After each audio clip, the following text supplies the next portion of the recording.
Hi, my name is Trina Thompson. I'm from Sarnia, Ontario. I'm 33 years old, and I'm making this video to share my story about my experience within family court. Unfortunately, I have been a product of family court and stuck within the system for 28 years, with very few breaks in between.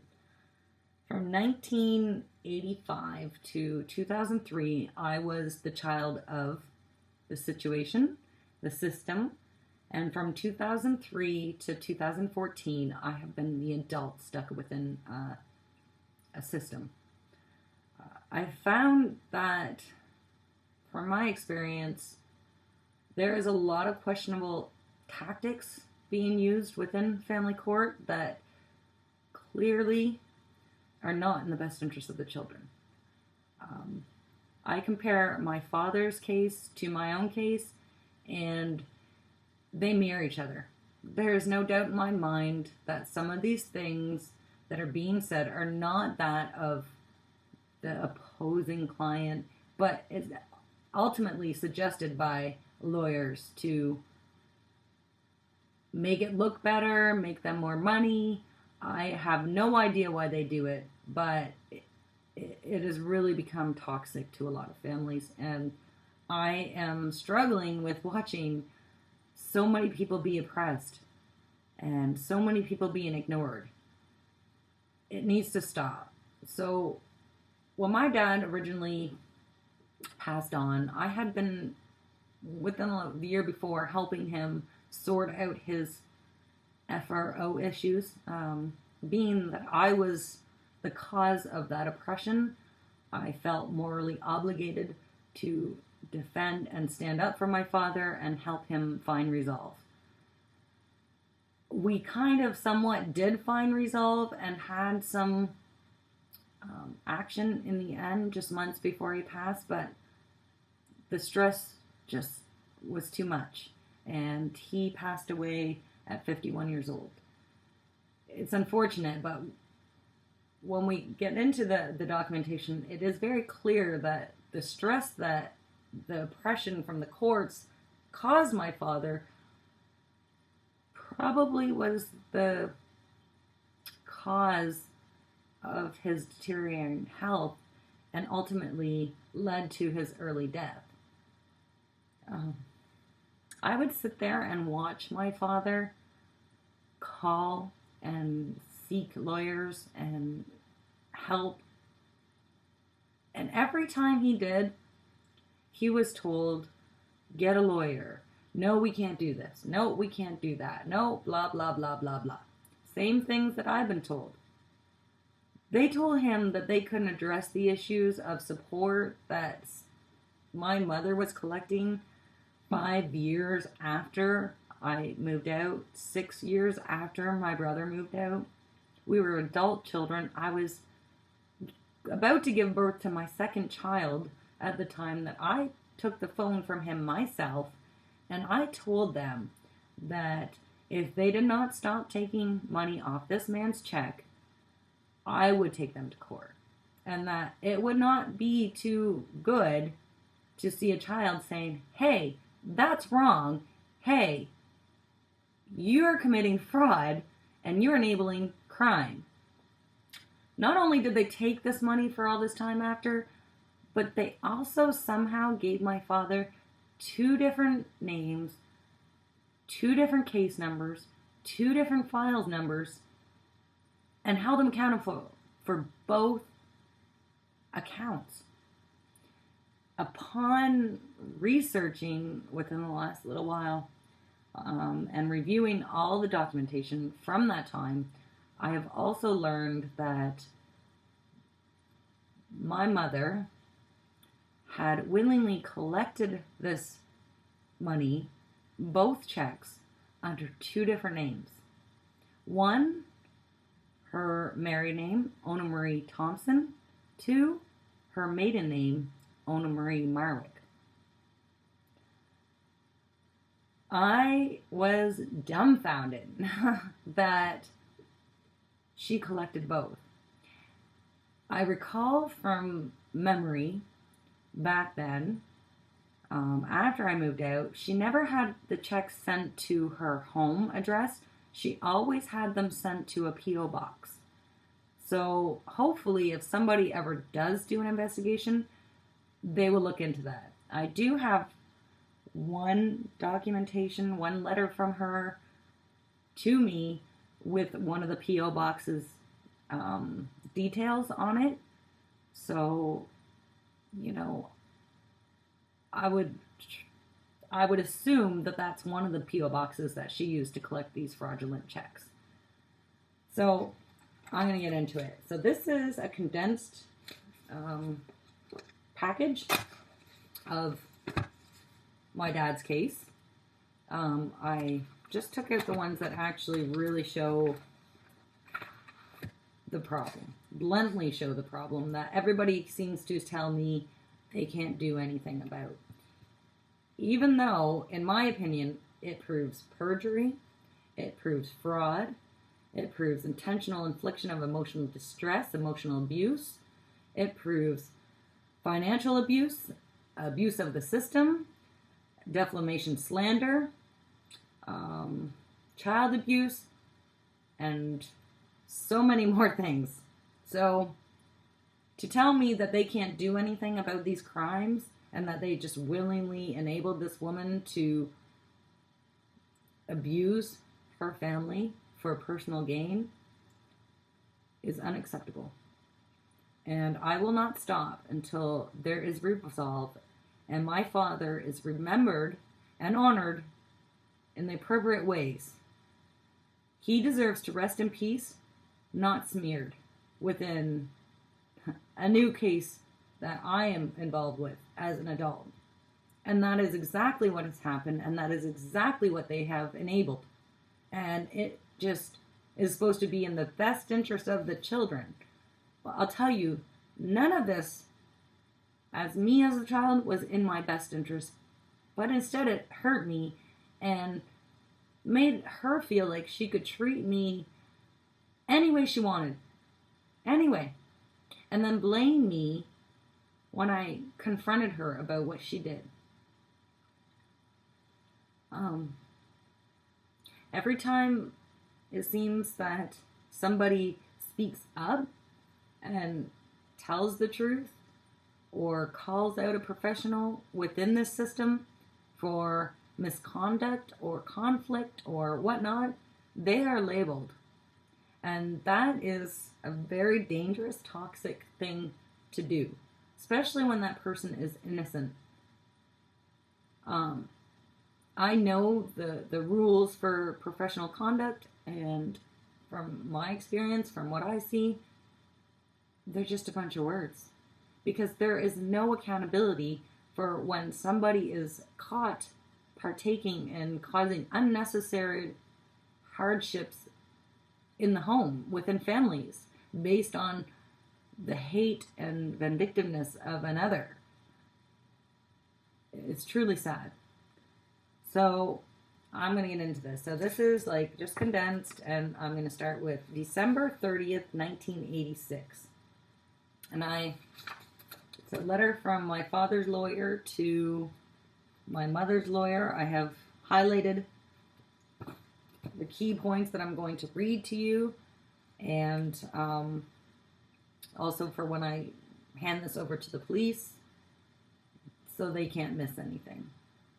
So December 30th, 1986, my father's lawyer wrote to my mother's lawyer, Mr. Thompson continues to pay the monthly support payment of $1,300 to your client. Your client has flat out refused to honor my client's rights to access. In fact, there are allegations by my client that Miss Thompson has informed the children that should they see their father, to run away from him as he has intentions of kidnapping them. Would you please canvass this issue with your client, for if the conduct persists, we will be forced to bring application for specific access and perhaps even seeking custody, as my client is extremely concerned that by placing such unrealistic fears in the minds of his children, it will severely and permanently damage his relationship with them. I personally remember a police officer coming to our home and telling us the same thing, that if we saw my father, to run away. I specifically remember my mother continuously telling us how bad my dad was and that we should call him Oscar the Grouch. Such a shame, because my father was opposite. He would have never committed a crime of kidnapping, and he was the most compassionate, loving, funny, wise man you would ever meet. He was truly my hero. So when I read this, my heart breaks for him. Absolutely breaks for him, because she truly did hinder our relationship, and she truly did alienate us from him for some time when we were small like that. You get so confused and so scared, and from research and over the years of wisdom, I have, been touched base with counselors and such, and I understand now that sometimes it's safer to side with your abusive parents. So sometimes back then, I might not have said what I needed to defend my father, because I was scared. I was scared of what she would do. I was scared of going to a girl's home, like she always threatened if I told. So that is very disturbing to me, because I do remember the police coming in their uniform and telling me to run away from my father. I do remember being alienated from my father for a time back then. It took me a long time, and probably when I moved out in 1997 is when I really truly got to know who my father was. That's shameful. So that was that one. The next letter that I would like to bring in was from my mother's lawyer. And this one's dated June 15th, 1988. And highlighted again. It says, your client seems to have suffered some mental abbreviations.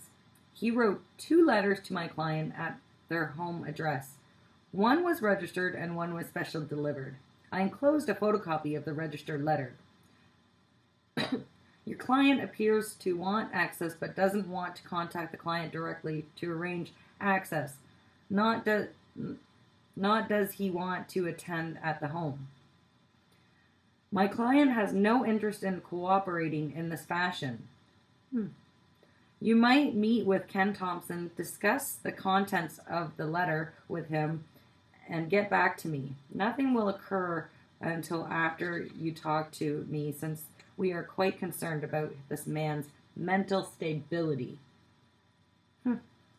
So the letter is pretty interesting, and the fact that he called them out on parental alienation and sent this letter stating, over the last 2 years, I have made several requests to see Blair and Trina during Christmas holidays and weekends.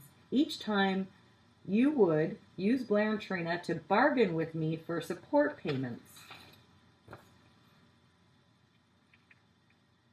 He offered dates that he would like to see us, and I think that, in all fairness, he did the right thing by sending such letters. And I remember those 2 years that we did not see my father, and they were the most terrible years of my life. I remember being a very sad little girl, and I remember wondering what he really did. Because I know that he didn't do anything. The fact that because he wrote that letter, they then threw a letter out there saying his mental stability really concerns me, because in my own case, I raised awareness of parental alienation, of which is documented thoroughly. And again, it's fallen on deaf ears, just like my father's. And I have, too, been labeled mentally unstable. That's quite the tactic. I find with all the suicides within Sarnia, I find it very untasteful and wrong, for lack of better words, that they would be throwing that out there, mentally unstable, so much. They keep throwing it out, and soon it will mean absolutely nothing. And then those who are actually mentally unstable, what? I just don't, I can't comprehend how that works. Someone stands up for their fundamental rights and they get labeled that. That someone stands up and speaks out against injustice and they get labeled like that. People are afraid, and that leads to early death.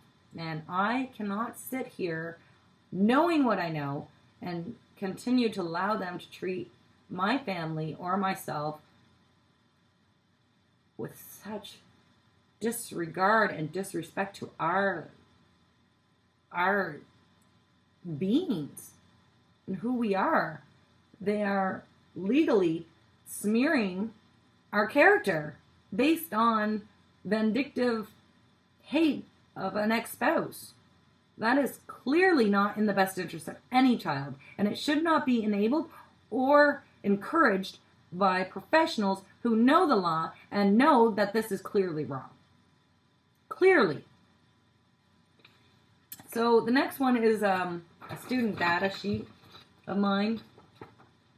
And if you see parent guardian Raymond Lester, this was from September 88.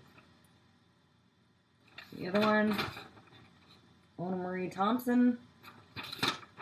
So what I find outrageously amazing is that my dad, first of all, had this within his files. Second, the fact that Raymond Lester was listed as my stepfather. I've never had a stepfather. My mother didn't remarry until about a year ago. In 1988, she still wasn't fully divorced. So how can this man be my stepfather? It's just unbelievable.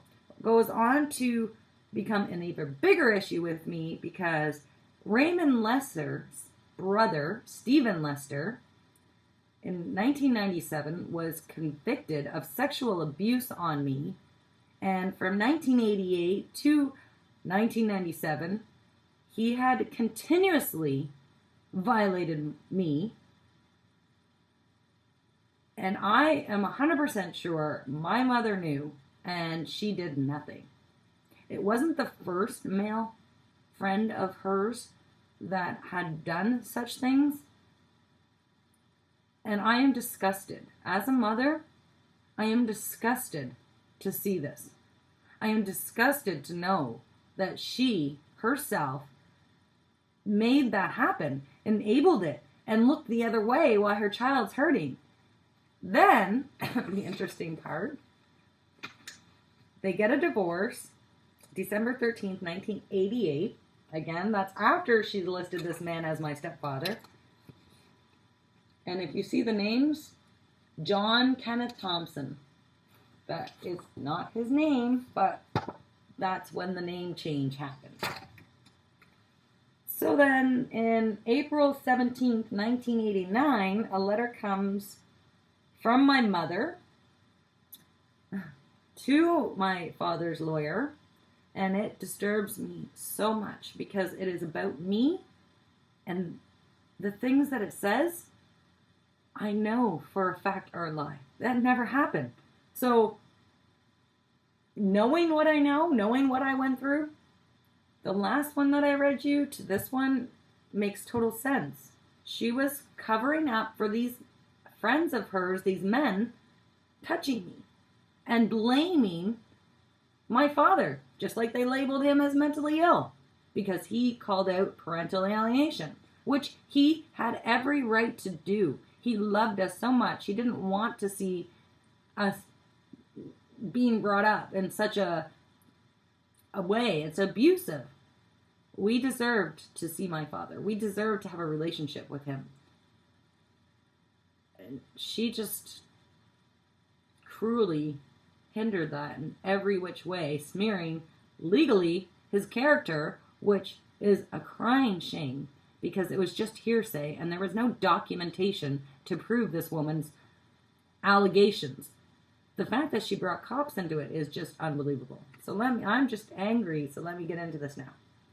So this letter is from my mother's lawyer to his lawyer, April 17th, 1989. I've had a meeting with Miss Thompson, and I have the following complaints, which I insist, underline, you pass along to Mr. Thompson. Firstly, the child, Trina, the child, is still sleeping with him. Didn't happen. She is now 9 years old. He made $81,000 last year. Imagine that. It goes right into how much money he made. He should buy a bed for the kids and provide them with their own bedroom. We had our own bedroom and we had bunk beds, so I don't know what this man's talking about. Please advise him that if he doesn't stop, it will be reported to the CAS within the next 2 weeks. I wonder who asked about CAS and suggested CAS before in his allegations of parental alienation, which was true. Secondly, would you please tell him that when he has the children with him, would you have them observe normal hygiene and cleaning their teeth and washing and so on? What I find interesting about that is that when I was served this time, 2 weeks before I was served, the government stepped in and enforced payments, child support payments, that hadn't come to me in 5 years. I got the check, and I got $22,000.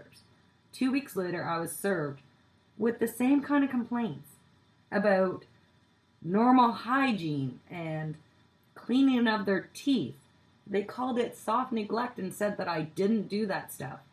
I find it very disturbing that both cases, on the side that is obviously in the wrong, attack you with such tactics. That is damaging to a relationship, that causes unnecessary, undue hardships. And it's just not right. It's just not right. And the fact that they've gotten away with this for 28 years appalls me. Appalls me. So I'm going to skip through a couple. So in 1991, May 91, my dad had his first heart attack. He was getting sick. I think that after all those allegations, all the pressure from financial support,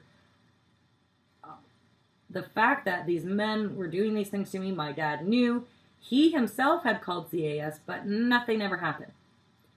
That was so hard on my father, and I felt responsible for his heart attacks and his deterioration in his health, because I knew if I wasn't around, they wouldn't be able to do that to him. And for a long time, I felt the guilt of that. For a long time, I was super depressed. I felt like hopeless. I felt like I didn't matter and that I would never become anything because I was just a nuisance. I was a burden. So my dad went to a lawyer after he got better with his health. And February 18th, 1992, he hired a new lawyer, Deborah V. Austin, who is now, from my understanding, a judge. So he hired her to help just address the support issue and the name issue. So in this first letter, he is addressed as Ken Thompson. On October 27th, 1992, the last letter from this lawyer was addressed to John. So my issue with this is that I know that the name issue was a huge issue for him. It was from the time it happened to the time he passed away.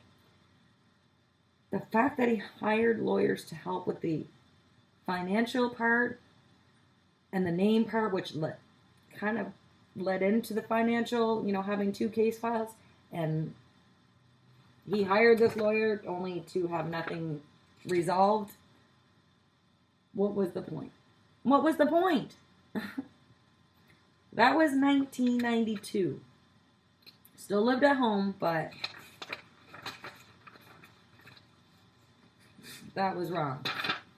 So in this letter dated April 29th, 1997, I had already moved out at this point. My brother was not living at home either.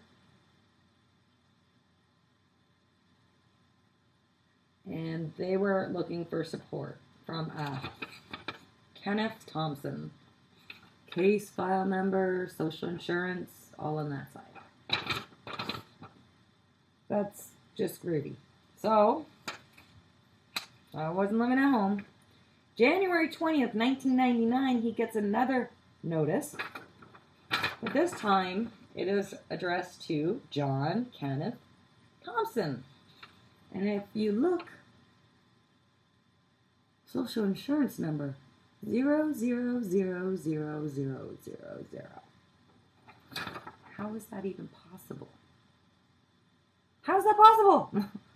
And by 1999, I had lived on my own for 2 years.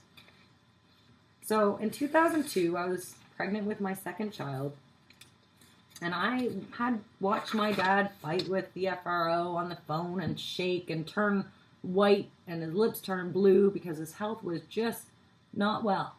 And they would get him so stressed out because they would not listen. They would not acknowledge that they made a mistake. They would not acknowledge that because they took 2 different payments from the same check under 2 different names, that he couldn't afford a lawyer.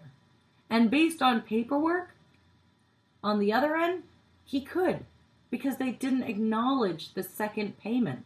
They didn't acknowledge that they gave him 2 cases and 2 numbers and were taking it from the same check. Now this gets interesting. So I asked the FRO for a schedule of payment. He did. July 31st, 2002, he received this schedule of payment. So if you see, it's listed to Kenneth Thompson, case number. You see the case number. There's the date. And there's the officer that signed it.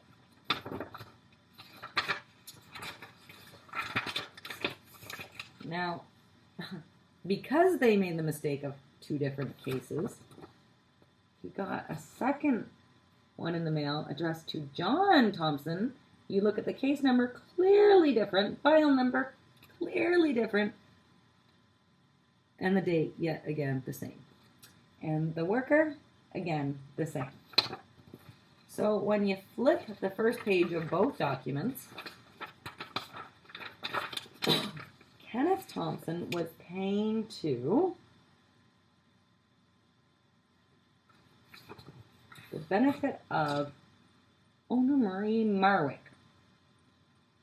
Maiden name.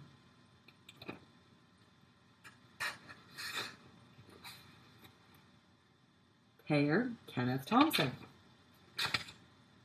Now, on the second one, payer, John K. Thompson. The benefit of Ona Marie Thompson.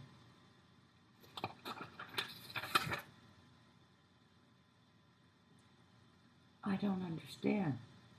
It's not rocket science. The fact that these people keep turning me and my father away, saying there's nothing they can do to find resolve for their blunt mistake, is unacceptable. Totally unacceptable. And I assume, being this has happened to him, it's probably happened to other people. And unfortunately, for whatever reason, it's not come out and it's not shared. They keep threatening me personally with things that I love, but when I look at things, they can threaten me all they want because they've already taken everything that they say they're going to take. Maybe not physically yet, but in every other token. They have taken away everything that I love. So what do I have to lose?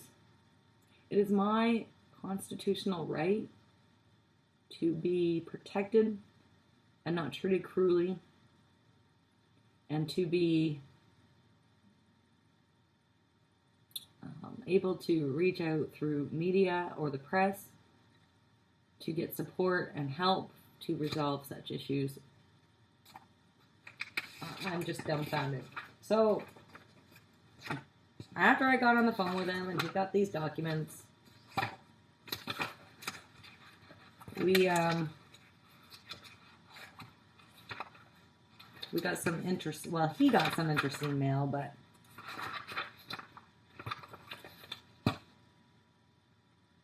okay. So this is a notice of termination for support deductions. Again, this one's John Thompson. Sent September 2002. And then in February 2003, he got a termination of deductions for Kenneth Thompson. Very clear what's going on here.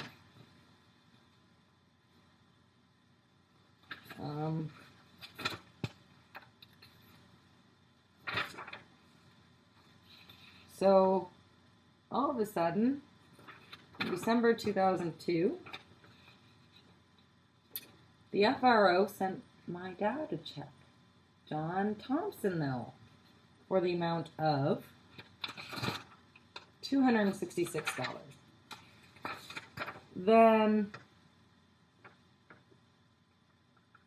February 20th, 2003, they sent a Kenneth Thompson a check for $1,000 as repayment.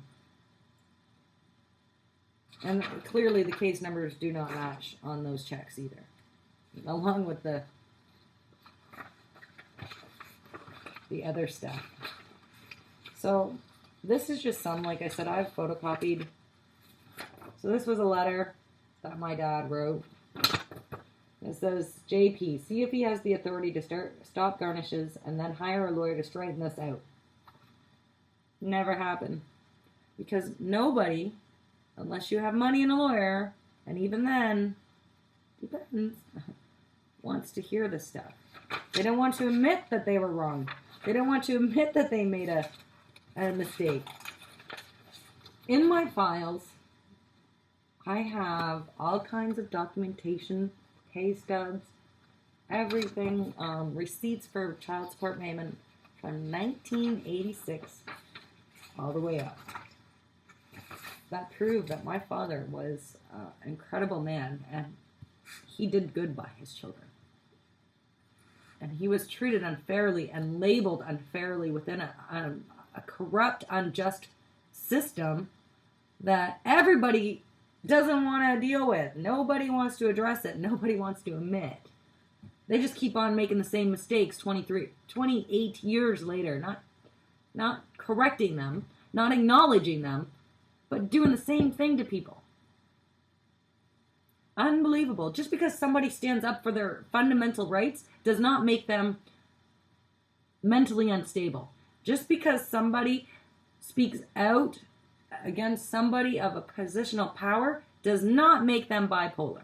Just because somebody has the strength and backbone to stand against a bunch of professionals and call them out on their bullshit does not make them mentally unstable.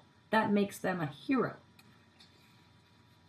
So to add to all this, once I moved out on my own, the woman who gave birth to me started sending me letters about, I know I caused you pain and I'm sorry I caused you that unhappiness. Another one was the one day at a time. I assume that's actually for alcoholics. That was 99. This one is from 2000. And this is the one with the P.O. box that I believe some of those fraudulent checks were sent to. And this one's pretty interesting. So when I moved out, I wanted nothing to do with the woman. I just wanted to spend that time getting to know my father and investigating for myself the truth. Like, nothing seemed right when I was growing up. Nothing she said felt right. Everything was opposite. And when I started speaking out and saying, no, I am not going to be touched by your friend. No, I'm not going to that man's house and into that room. No, I'm not. I started having the same things done to me by her. I am ill. I am going to go to a girl's home. All these threats of what would happen to my father and I. And it scared me. But not enough to not say something when I was just had enough and wanted to be me. I wanted to be free. I didn't want to be touched. I didn't want to be her paycheck. I didn't want to be that no more. And I took the chance of having those threats being enforced on me because either way, I was being hurt. And I couldn't grow or move forward if I didn't stand up for myself and create something else. So this letter, it really, I think, sums it up. So I highlighted some, so I'm just going to read you that part. Dear Trina, well, I really do not know where to start, other than to say I love you, always have, always will. I am truly sorry for some of the things that you went through during your growing up years. Things that happened between your father and I, the moves, and the shit at home, and the things that guys, men have done to you. Really? Some? Some. Again, all I can say is I am sorry. What else can I do or say that you will believe me? I cannot change the past in your life. I was hoping the future would bring a brighter, happier days. But to get to the point why I'm writing this, all I need to know is, are you willing to forgive me for my mistakes from years ago? Do you hate me that much that you have disowned me as your mother? Please let me know. If that's the case, I will not bother you anymore. That was a lie, too. Just being honest. Because even in 2010, she was writing me. This letter is interesting. It's from 2004. She's talking about her appointments with counselors and, wanting to be a part of our lives, blah, blah, blah, blah, blah. I've heard it all before. But on the back, and this was just, 2 months after my dad died. So I'm not even going to get into what this letter says, but I am going to point out on the back here, it says, please excuse my sloppy writing. I'm on some medication right now, and new prescription wipes me out. Half of this woman's problem has been and always been prescription medications. And she was 2 different women from when she was sober to when she went on her medication. I remember this woman taking Valium, taking Tylenol, taking tranquilizers. You name it, she took it. It changed who she was. It's truly a shame, but she had a choice.